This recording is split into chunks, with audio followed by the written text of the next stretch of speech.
Your sister gives us grandkids. You give us nothing, my mother said. Dad shrugged. I replied, that makes things easy. I stopped giving them money and put my own child first. Later, their car died and they needed an expensive repair. They came expecting a rescue. What happened next left them speechless on my doorstep. My name is Peter. I am 36 years old, and I have spent my entire adult life being the person nobody thanks. I work as a forensic accountant for a mid-sized firm in Charlotte. My job is to follow money, to trace where it goes and where it hides. I am very good at it. The irony is that the people closest to me never bothered to follow the money I gave them. I grew up in a small house in Durham with my parents, Thomas and Pamela, and my younger sister Olivia. From the outside, we looked like any ordinary family. 2 kids, a modest home, church on Sundays. But inside that house, there was always a scoreboard, and I was always losing. Olivia was born 3 years after me, and from the moment she arrived, I became furniture. Not the nice kind that guests notice, the kind that gets shoved into corners and forgotten until someone needs to set down a drink. My parents adored her. They called her their miracle baby because Mom had complications during the pregnancy. I suppose surviving made Olivia special in ways I could never compete with.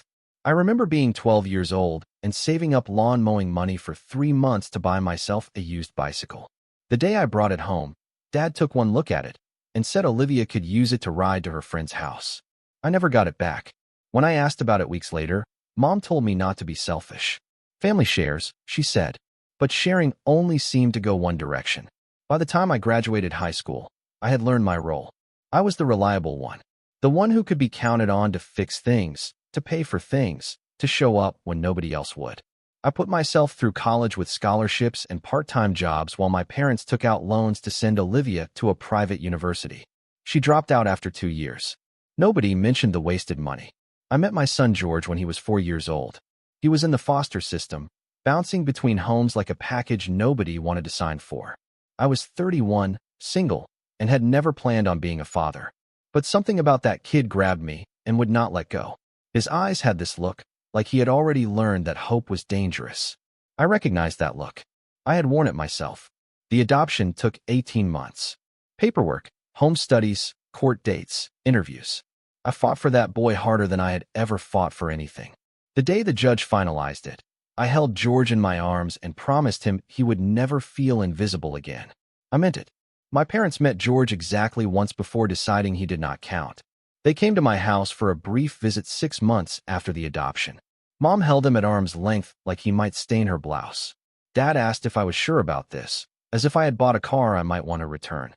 Meanwhile, Olivia had married a man named Gerald and produced 3 children in rapid succession. Suddenly, my parents had grandchildren.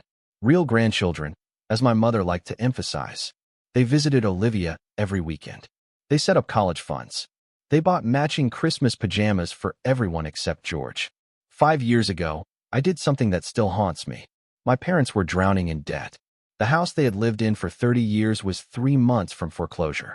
They never asked me for help directly. They just made sure I knew, through sad phone calls and heavy sighs and comments about how terrible it would be to lose the family home. I could have written them a check. I could have paid off the mortgage and let them thank me, let them finally see what I contributed. But I knew what would happen. They would take the money, pat me on the head, and continue treating me like the backup son. So I did something different. I created an anonymous trust. I hired a lawyer in another city to handle everything. The trust paid off their entire mortgage, $147,000, and my parents never knew where the money came from. They assumed it was some kind of bank error in their favor, or perhaps a forgotten life insurance policy from a dead relative. They never questioned it. They just accepted their good fortune and moved on. I told myself I did it because I wanted to help without strings attached. But the truth was darker. I wanted proof that I could give them everything and still receive nothing in return. I wanted to know, beyond any doubt, exactly where I stood. Now George is 9 years old. He calls me Dad. He likes dinosaurs and soccer and building things with his hands. He is the best thing that ever happened to me. And according to my parents, he does not exist. Last month, we all gathered at Olivia's house for her youngest daughter's birthday party.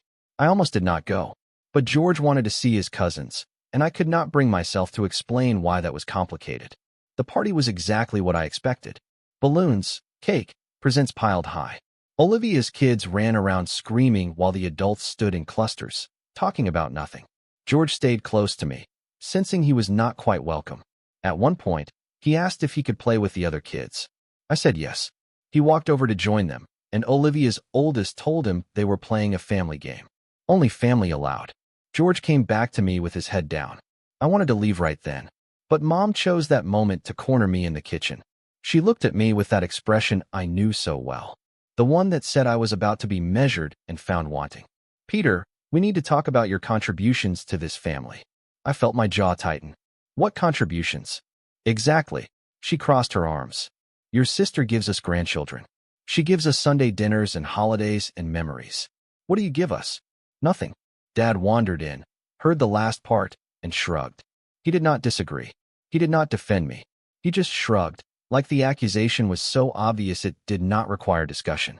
I stood there in my sister's kitchen, surrounded by the smell of birthday cake and the sound of children laughing, and I felt something shift inside me. Not break. Shift. Like a key turning in a lock that had been stuck for years. I looked at my mother. I looked at my father. I thought about the trust. The mortgage. The $147,000 they did not know about. "That makes things easy," I said. Mom blinked. "What does that mean?" I did not answer. I just walked out of the kitchen, found George, and told him we were leaving. He did not ask why. He just took my hand and followed me to the car. On the drive home, he asked if the cousins would ever want to play with him. I said I did not know, but I promised him something else instead. I promised that from now on, I would put him first, no matter what. He smiled at that. A real smile, the kind that made everything else fade away. I had no idea what I was about to discover. The envelope arrived 3 days later. It came from the county recorder's office, a routine notification I had set up years ago to monitor any changes to my parents' property records. I had almost forgotten about it. The trust was paid off. The house was free and clear. What could possibly change? I opened the envelope at my kitchen table while George did his homework across from me. Inside was a single document, a recorded deed of trust. My parents had taken out a reverse mortgage on the house. I read it 3 times to make sure I understood. A reverse mortgage allows homeowners to borrow against their home equity. The loan does not have to be repaid until they sell the house or pass away. It is essentially a way to convert home value into cash. My parents had borrowed $89,000 against a house I had paid off anonymously 5 years ago. I sat very still. George looked up from his math worksheet. "Dad, are you okay?" "I'm fine, buddy. Just some work stuff." He went back to his problems. I went back to mine. The next morning, I started digging.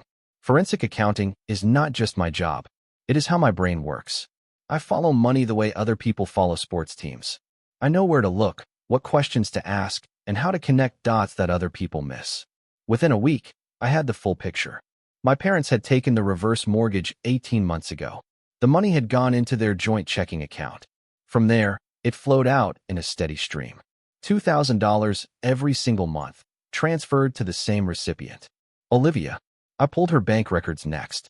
It was not hard. She had made me an authorized user on one of her accounts years ago when she needed help setting up online banking. She never removed me. People forget about the access they give away. The deposits were labeled grandchild allowance. $2,000 every month for 18 months. $36,000 total. All of it coming from the reverse mortgage my parents took on the house I had secretly paid off. They had converted my gift into a monthly payment for my sister.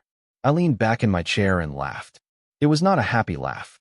It was the kind of laugh that comes out when reality becomes too absurd to process any other way.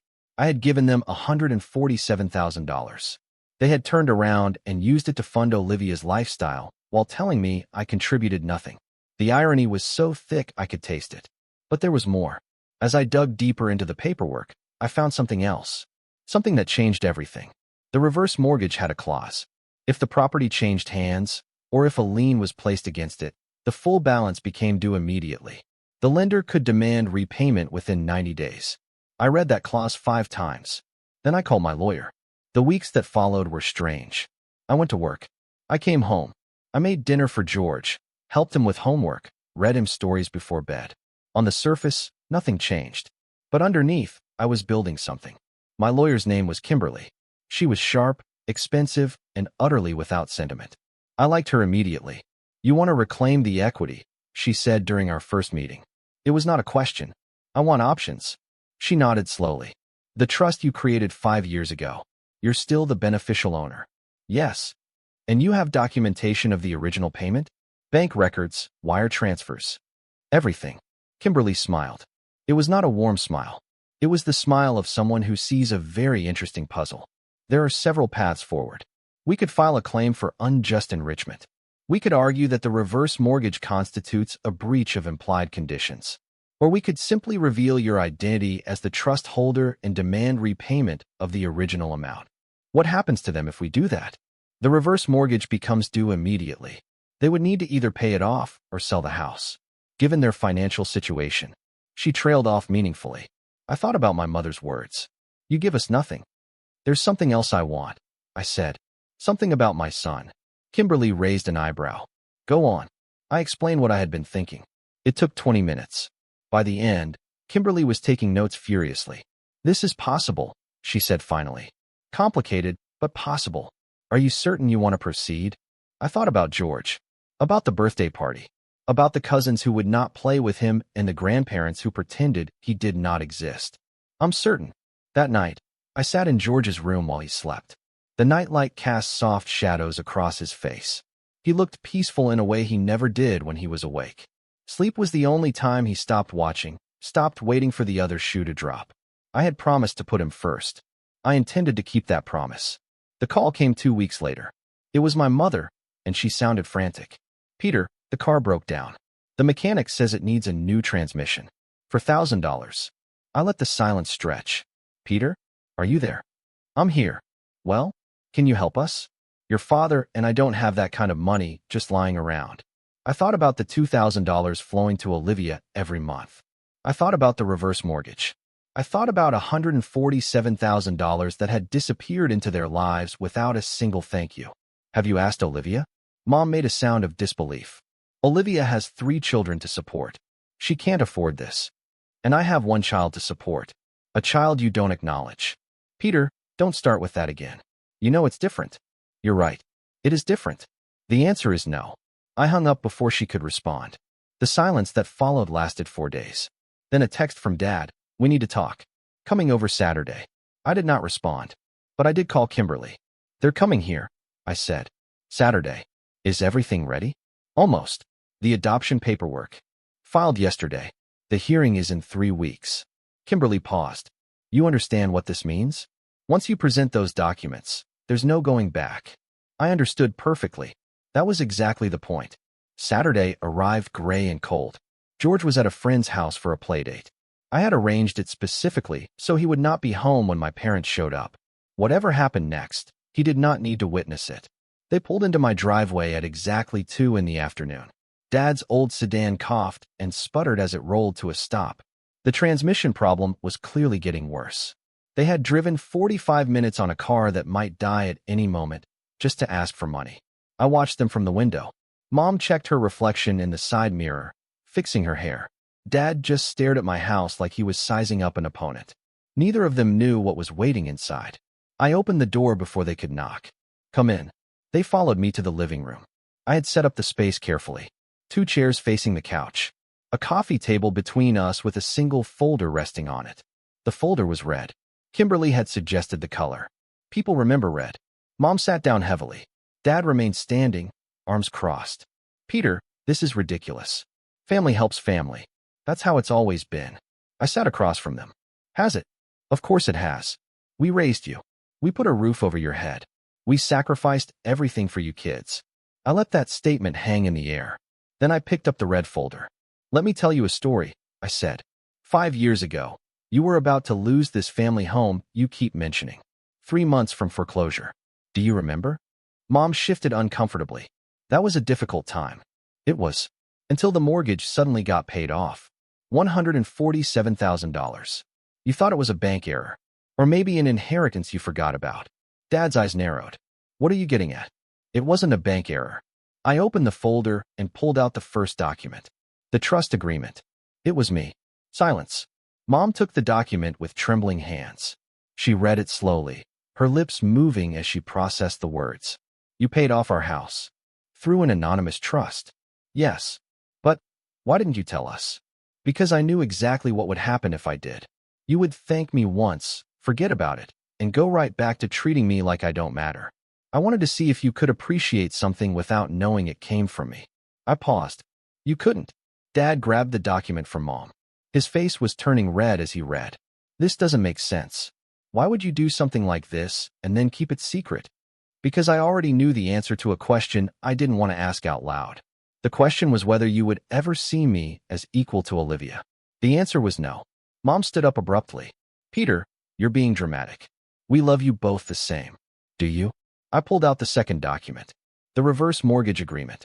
18 months ago, you borrowed $89,000 against the house I paid off. That money has been going to Olivia. $2,000 every month. You call it a grandchild allowance. The color drained from Mom's face. How do you know about that? I'm a forensic accountant. Following money is literally what I do for a living. I set the document on the table. You took my gift and converted it into payments for my sister, while telling me I give you nothing. Dad's hands were shaking now. That money was our equity. We had a right to use it however we wanted. You're absolutely correct. And I have a right to reclaim it. I pulled out the third document. A legal notice from Kimberly's office. As the beneficial owner of the trust that paid off your mortgage, I'm filing a claim for unjust enrichment. The trust terms included an implied condition that the funds would be used to maintain your housing security, not to fund gifts to other family members. Your reverse mortgage violated that condition. Mom looked like she might faint. What does that mean? It means the reverse mortgage company is going to be notified that there's a competing claim on the property. Under the terms of your loan, that triggers an acceleration clause. The full balance becomes due within 90 days. Dad finally sat down. His face had gone from red to white. You're going to take our house? I'm going to reclaim the equity I gave you. What happens to the house is up to you. The room went silent. I could hear the clock ticking on the wall. I could hear my own heartbeat, steady and calm. There's one more thing, I said. I reached into the folder and pulled out the final document. This one was different from the others. It was not a financial record or a legal notice. It was a certificate. 3 weeks ago, I filed paperwork to complete George's legal adoption in a way that establishes him as my permanent heir. That process included updating his status in all relevant family registries. Mom blinked. I don't understand. Under state law, when a child is legally adopted, they gain the same inheritance rights as a biological child. George is now, legally and irrevocably, my son. He has the same standing as any child born to me. We know he's adopted. What does this have to do with anything? I set the certificate on the table. It has to do with your will. Dad stiffened. Our will is none of your business. Actually, it is. I had Kimberly review the public records. You filed your will with the county 8 years ago. Standard boilerplate. Everything split equally between your children, with provisions for grandchildren. Mom nodded slowly. That's right. Everything goes to you and Olivia, and then to the grandchildren. Here's the interesting part.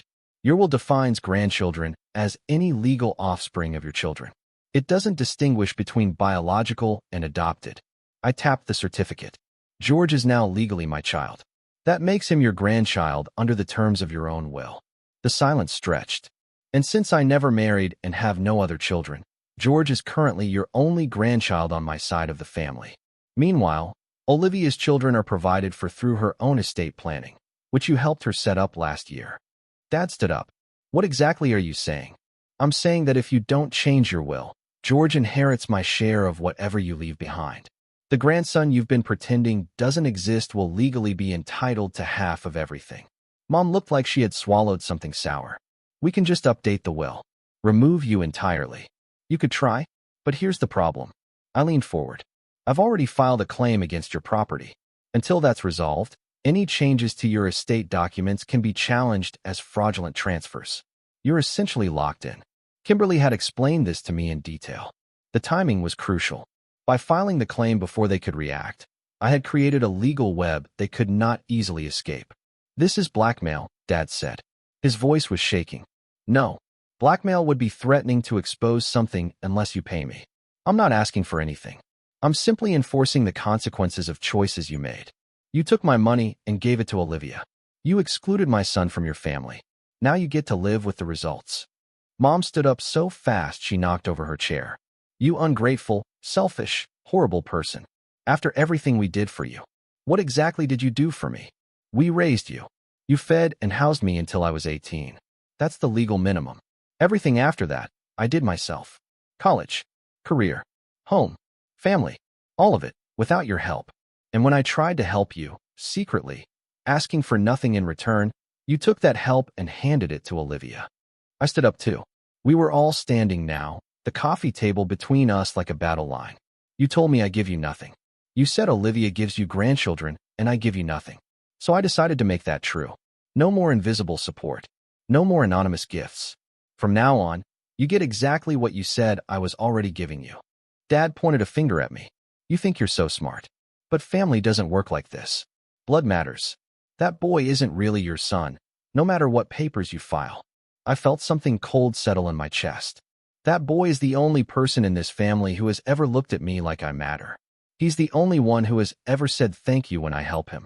He's the only one who has never made me feel invisible. I picked up the red folder. He's more my family than either of you have ever been. Mom grabbed her purse. We're leaving.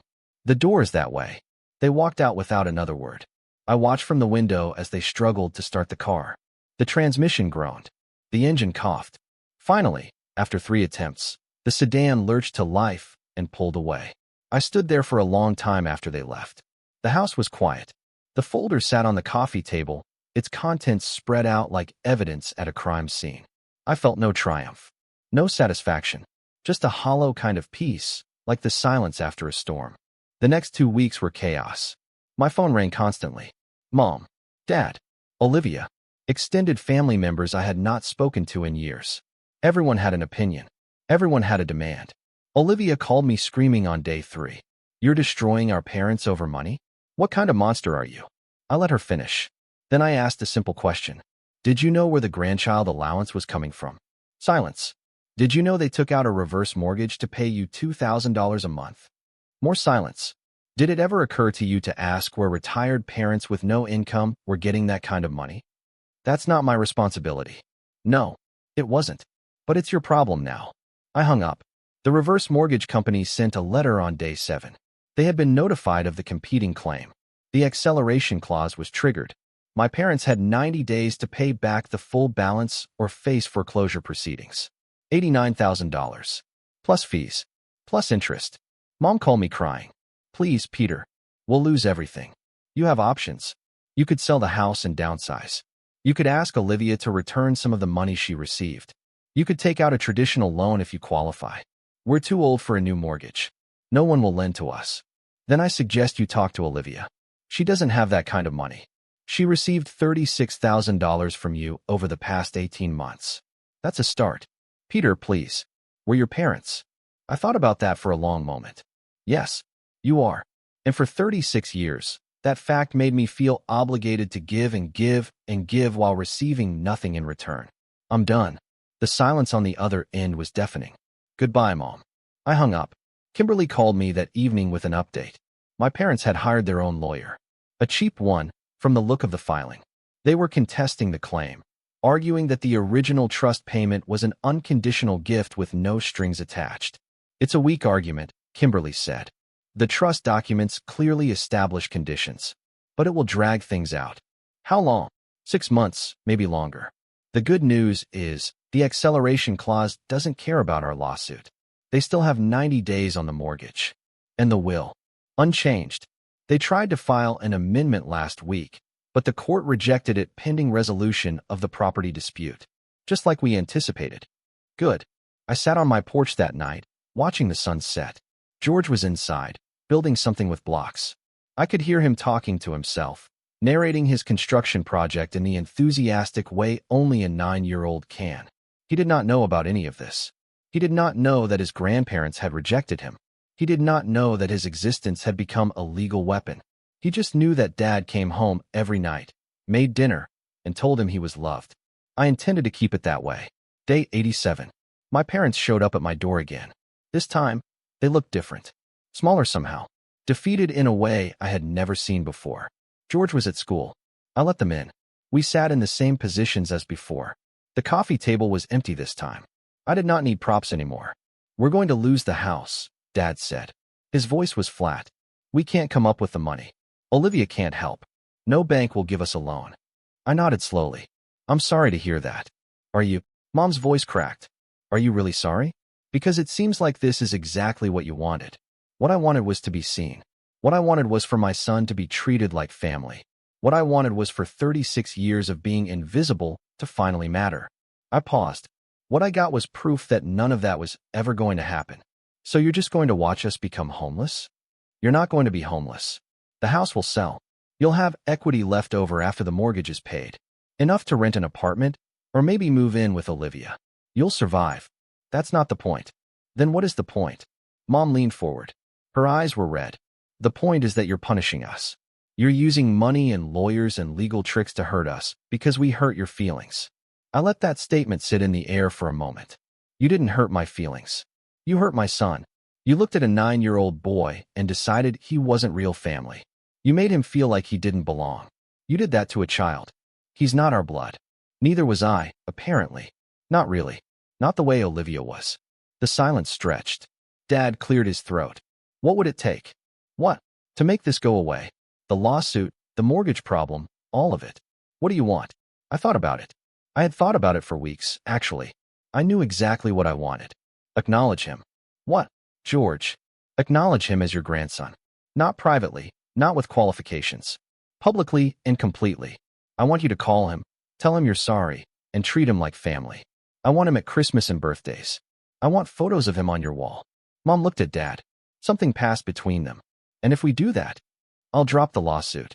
I'll work with the mortgage company to restructure the debt. I'll even help you financially, within reason. You do that? For George? Yes. Another long silence. Then Dad shook his head. I can't. I blinked. What? I can't pretend that boy is my grandson. He's not. He's a stranger you brought into this family. Asking me to lie about that is asking too much. Mom said nothing. Her silence was agreement. I stood up slowly. Then we're done here. Peter. No. You just told me that keeping your pride is more important than keeping your home. You told me that your prejudice against my son matters more than your relationship with me. I walked to the door and opened it. The lawsuit continues. The mortgage is your problem. Don't contact me again. They left without arguing. I closed the door behind them and leaned against it, breathing hard. My hands were shaking. Not from anger. From grief. From the final, absolute confirmation that I had never really had parents. I had just had people who lived in the same house for 18 years. George came home 2 hours later, full of stories about his day. His teacher said he was good at math. His friend wanted to come over for a sleepover. Could they have pizza for dinner? I said yes to everything. I hugged him a little longer than usual. Dad, are you okay? I'm perfect, buddy. I'm exactly where I'm supposed to be. 3 months later, the house sold. My parents moved into a 2-bedroom apartment on the other side of town. Most of the sale proceeds went to paying off the reverse mortgage and the legal fees from contesting my claim. They were left with enough to cover rent for a year, maybe 2 if they were careful. Olivia stopped speaking to me entirely. The last message she sent was a text that read, "You destroyed this family." I did not respond. The funny thing was, I did not feel like a destroyer. I felt like someone who had finally stopped carrying a weight that was never mine to bear. The invisible support I had provided for decades was gone, and the people who had depended on it were finally seeing what their lives looked like without it. Kimberly closed out the case file in early spring. The claim was settled. The property dispute resolved. I had not taken a dime from my parents. That was never really the point. The point was George. His birthday came in April. He turned 10 years old, and I threw him a party in our backyard. His friends came. His teacher stopped by. The neighbor's dog wandered over and stole a hot dog, which made everyone laugh. At one point, George found me standing by the grill, watching the chaos. Dad, can I ask you something? Always. Why don't we ever see Grandma and Grandpa? I had been waiting for this question. I had practiced answers, discarded them, practiced new ones. Sometimes, I said carefully, people aren't able to love the way they should. It's not your fault. It's not my fault. It's just how they are. George thought about this. That's sad. It is. But we have each other, right? I put my arm around him. Yeah, buddy. We have each other. He smiled and ran off to rejoin his friends. I watched him go. This boy who had been abandoned by everyone and had somehow kept his heart open anyway. My phone buzzed. A message from a number I did not recognize. I opened it. Peter, this is your father. We made a mistake. We want to meet George properly. Please. I stared at the screen for a long time. Then I typed my response. Ask him yourself. I forwarded the message to George's tablet with a note. Someone wants to apologize to you. It's your choice whether to let them. He could decide for himself. He had that right. Whatever happened next would be on his terms, not mine. I went back to the grill. The burgers needed flipping. The kids needed watching. The sun was warm, and the laughter was loud, and for the first time in my life, I felt like I was exactly where I belonged. The invisible son had finally stopped being invisible, not because anyone else saw him differently, but because he finally saw himself. Later that evening, after George was asleep, I sat on the porch alone. The stars were out. I thought about everything. The trust, the betrayal, the choice they made. I did not regret what I had done. I had protected my son. That was more than enough. And that made all the difference.